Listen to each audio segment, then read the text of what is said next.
최근 불확실한 경제 상황과 물가 상승으로 르네상스 경제개발공사가 제공하는 특별 저금리 대출을 찾는 한인 자영업자들이 증가하고 있습니다. 한인들이 포함된 뉴저지 지역에 마약 밀매 조직이 적발됐습니다. 연방법무부가 이민단속 요원의 신원 공개를 요구하는 뉴저지주 법안을 두고 주정부를 상대로 소송을 제기했습니다. 연방이민서비스국이 이민 신청자들을 대상으로 더 강화한 연방수사국 신원 조사를 받도록 의무화했습니다. 모두가 누릴 수 있는 권리, 바로 아름다움입니다. 키스는 누구나 더 쉽고 당당하게 자신의 아름다움을 즐길 수 있는 세상을 꿈꿉니다. 키스는 우리 모두의 미래가 더 아름답게 빛날 수 있도록 최선을 다할 것입니다. 당신의 아름다움의 모든 순간, 키스가 함께합니다. 한 선택이 모든 것을 바꿀 수 있습니다.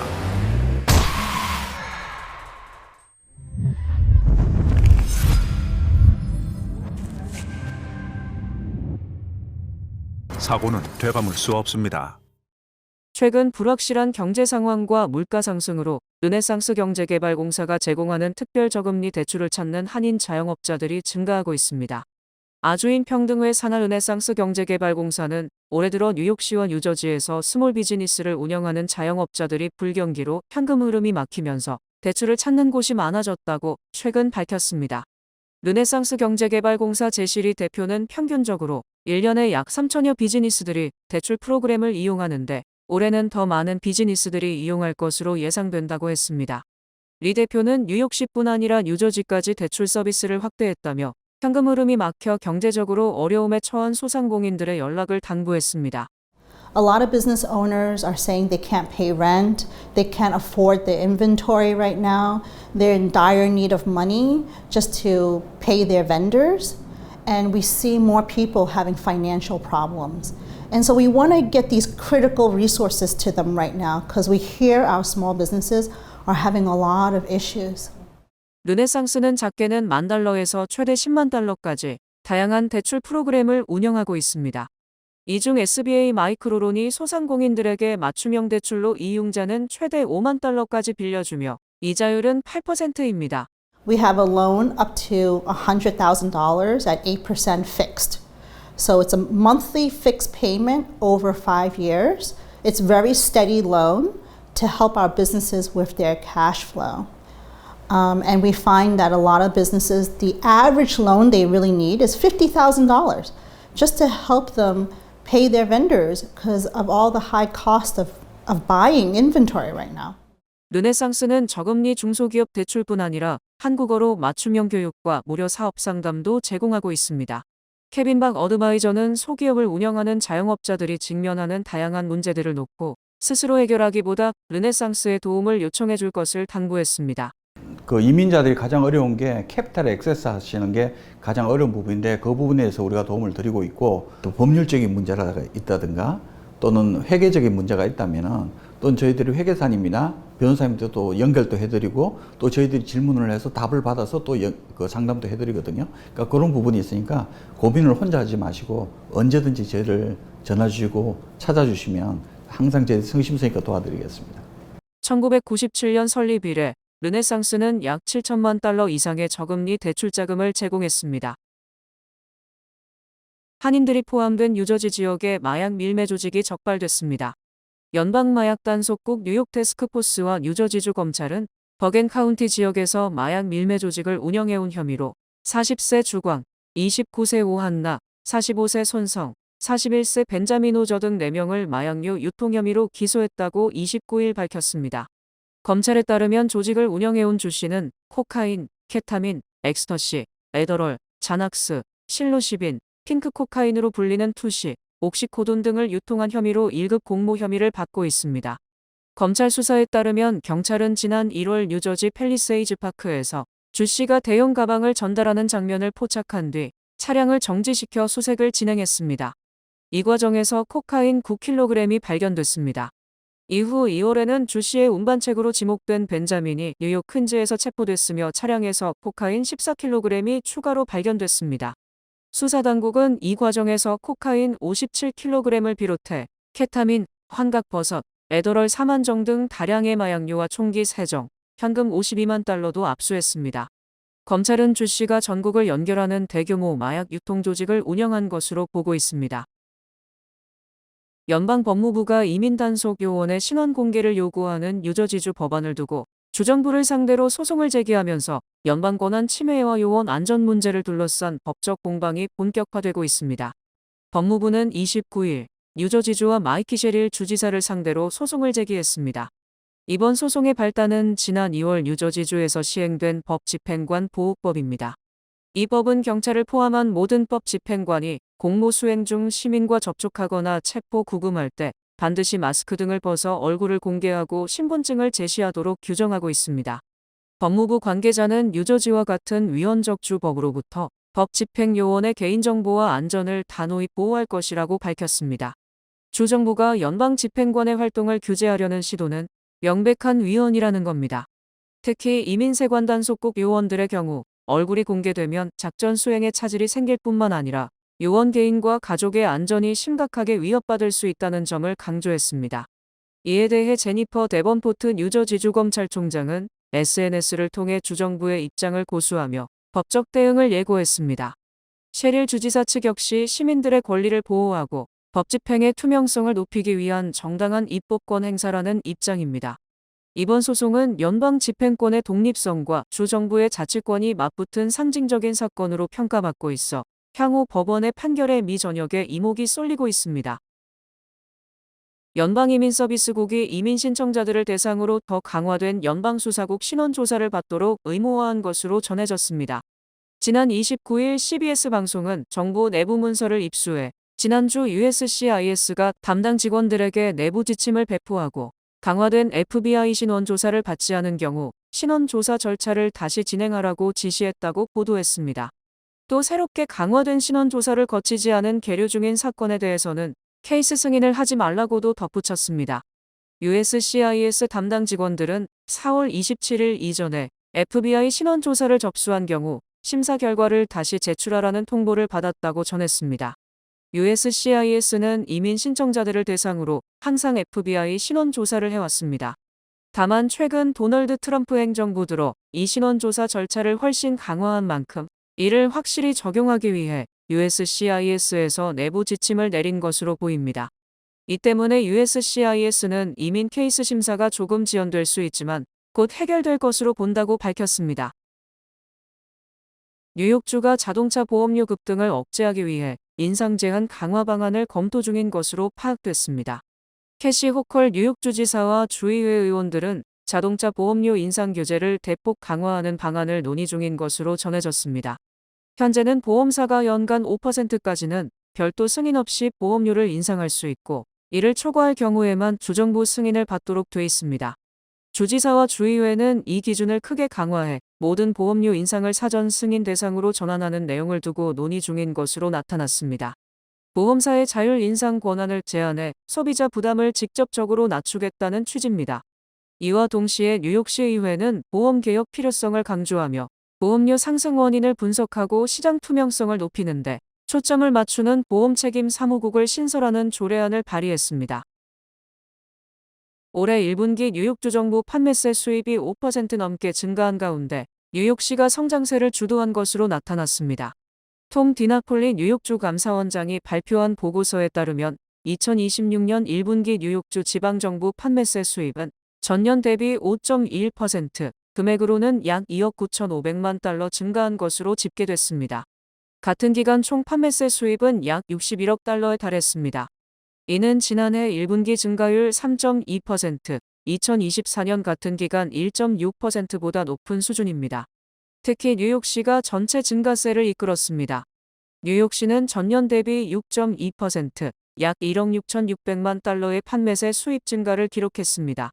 뉴욕시를 제외한 나머지 지역은 3.9%, 약 1억 700만 달러 증가에 그쳤습니다. 카운티별로는 얼스터 카운티가 10.7%로 가장 높은 증가율을 보였고 제넷이 9.7%, 세네카 9.6%, 사라토가와 카타라우거스 각 8.4%가 뒤를 이었습니다. 디나폴리 감사원장은 판매세 수입이 전년 대비 크게 증가했지만 지역별 격차가 상당하다며 지정학적 갈등과 연방 정책 변화로 인한 경기 둔화 가능성이 향후 세수에 영향을 미칠 수 있어 지방정부는 신중하게 재정을 전망해야 한다라고 강조했습니다. 연방대법원이 루이지애나주의 연방 하원의원 선거구 지도를 위헌으로 판단하고 무효화하면서 미국의 대표적 시민권 법률인 투표권 법의 효력이 다시 한번 크게 약화됐다는 평가가 나오고 있습니다. 지난 29일 대법원은 루이지애나주가 흑인 다수 선거구를 두 곳 포함하도록 재설정한 선거구 지도에 대해 6대3으로 위헌 판결을 내렸습니다. 보수 성향의 세뮤얼 얼리토 대법관이 작성한 다수 의견에서 재판부는 투표권 법 2조가 추가적인 소수인종 다수 선거구를 요구하지 않는 이상 인종을 기준으로 선거구를 설정할 정당한 이유는 없다고 밝혔습니다. 이어 해당 지도는 위헌적 제리맨더링이며 원고들의 헌법상 권리를 침해한다고 판시했습니다. 이번 판결의 핵심은 선거구 획정 과정에서 인종을 고려할 수 있는 범위를 대폭 제한한 데 있습니다. 대법원은 기존의 법리 기준을 수정해 투표권법의 위반을 인정하기 위해서는 단순히 소수 유권자의 투표력이 약화됐다는 결과만으로는 부족하며 입법자가 인종을 이유로 의도적으로 정치적 기회를 제한했다는 강한 추론이 입증돼야 한다고 밝혔습니다. 이는 향후 소수 인종 유권자나 시민단체가 선거구 차별을 문제 삼는 소송에서 훨씬 높은 입증 부담을 지게 됐습니다. 연방정부가 관세 환급 신청의 약 15%를 반려한 것으로 나타났습니다. 연방세관 국경보호국은 정보 환급 포털이 개설된 지난 20일부터 26일까지 미국 기업과 기타 수입업체들로부터 7만 5천 건이 넘는 환급 신청이 들어왔고 이 가운데 4만 7천 건 이상의 청구들이 정상적으로 접수됐다고 밝혔습니다. 일부 반려가 된 케이스들에 대해 업계에선 기업들의 환급 청구서 제출 과정에 오류가 있었을 가능성을 짚었습니다. 환급 포털은 12피에서 확정된 관세나 추정 가능한 예상 관세에 대한 신청만 받고 있습니다. 또 기업들은 트럼프 행정부가 국제비상경제권한법에 따라 부과한 관세에 대해서만 환급을 신청할 수 있지만 일부 제출 건이 그 범위를 벗어났을 가능성도 거론됐습니다. 12피는 포털이 지난주 처음 가동될 당시 일부 기술적 문제가 있었지만 그 이후로는 전반적으로 원활하게 운영되고 있다고 설명했습니다. 도널드 트럼프 행정부가 지난 2월 28일에 시작한 이란과의 전쟁에 쓴 비용이 현재까지 250억 달러에 달하는 것으로 확인됐습니다.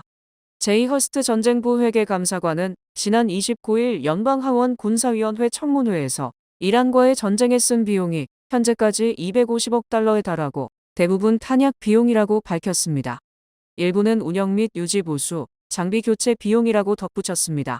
트럼프 행정부가 이란에 대한 전면적인 군사작전을 개시한 이후 전쟁 비용 추산치를 공개적으로 밝힌 것은 이번이 처음입니다. 이날 청문회는 2027 회계연도 국방 예산안 심의를 위한 것으로 허스트 감사관 외에도 피트 헤그세스 국방부 장관, 댄 케인 합참의장도 출석했습니다. 헤그세스 장관은 모두 발언에서 미국이 개입한 과거 다른 전쟁에 비해 대이란 전쟁이 2개월이 지난 시점에서 큰 성과를 거두고 있다는 주장을 되풀이했습니다.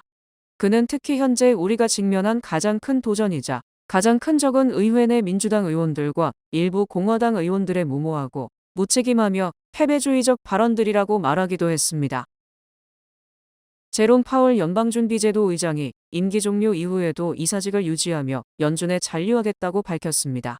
파월 의장은 지난 29일 기자회견에서 의장 임기가 5월 15일 종료된 이후에도 이사로서 계속 직무를 수행할 것이라고 말했습니다. 연준 의장이 임기 만료 이후에도 이사직으로 연준에 남는 것은 이례적입니다. 파월 의장은 2028년 1월 31일까지 이사직을 유지할 수 있습니다. 파월 의장이 연준에 남아있기로 하면서 도널드 트럼프 대통령은 연준 이사를 추가로 지명하지 못하게 됐습니다. 파월 의장은 연준 잔류 이후로 트럼프 행정부의 정치적 공세를 들었습니다. 그는 이에 대해 나의 우려는 연준을 향한 일련의 법적 공세라며 이러한 공세는 정치적 요소를 배제하고 통화 정책을 수행할 수 있는 우리의 능력을 위협하고 있다고 말했습니다.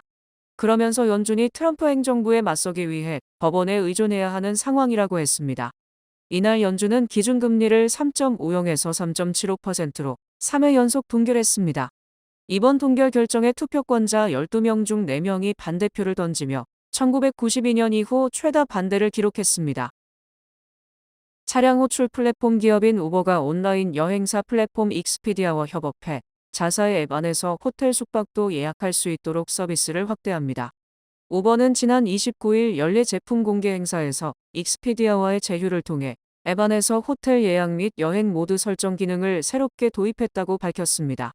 이에 미국 사용자들은 차량 호출과 배달 주문에 사용하는 앱을 통해 전 세계 70만 개 이상의 숙박시설을 예약할 수 있게 됐습니다. 이는 하나의 슈퍼앱을 론칭해 일상생활 속 다양한 수요를 통합하려는 우버의 전략으로 해석됩니다. 2009년 샌프란시스코에서 차량 호출 서비스로 출범한 우버는 음식 식료품 배달과 택배 배송, 화물 운송 등 사업 영역을 공격적으로 확장하고 있습니다. 여행을 떠난 기존 이용자들도 우버를 적극적으로 활용했습니다. 우버에 따르면 매년 1억 명 이상의 이용자가 공항을 오가는데 앱을 활용하고 지난해 우버 사용 15억 건 이상이 이용자가 거주하는 도시 이외의 지역에서 이뤄졌습니다. 뱅크 오브 호프가 장학금을 드립니다. 올해 대학 가는 12학년 학생들을 위한 호프 장학금. 지금 바로 지원하세요. 이 프로그램은 대형은행의 든든함과 로컬뱅크의 세심함으로 함께하는 뱅크 오브 호프 제공입니다. 주요 단신 전해드립니다. 한국의교부는 29일 준육 총영사에 김상우 전 하남시장을 임명했습니다. 김 신임 총영사는 5월 둘째 주경 뉴욕에 도착할 것으로 보입니다. 연방노동부는 지난주 신규 실업수당 청구 건수가 18만 9천 건으로 19만 건 밑으로 떨어진 것은 지난 1969년 9월 이후 57년 만에 처음이라고 밝혔습니다.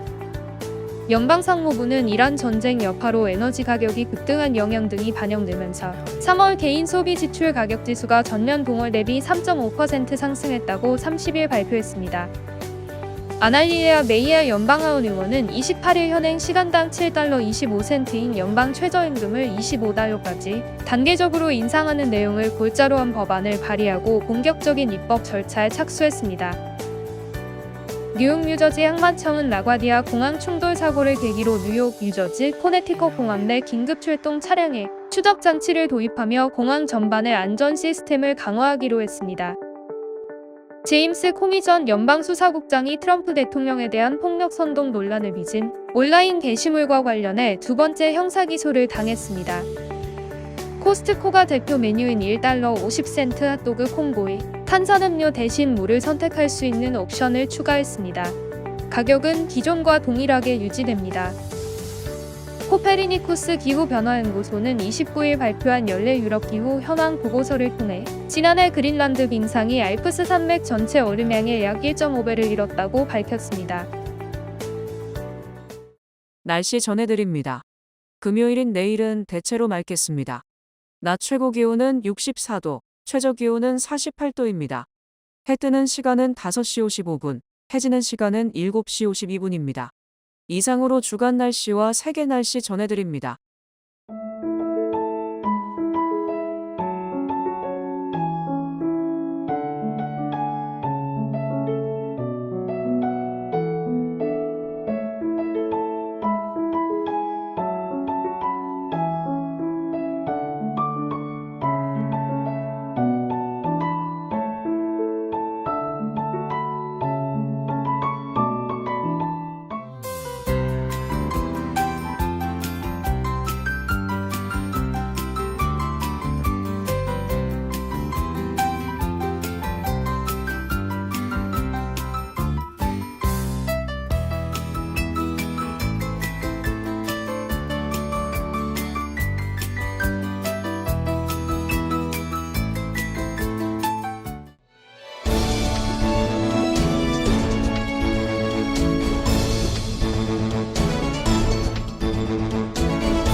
뉴욕 한인봉사센터가 5월 9일 토요일 오전 9시부터 오후 1시까지 제37회 어버이날 감사 대축제 및 건강 박람회를 개최합니다.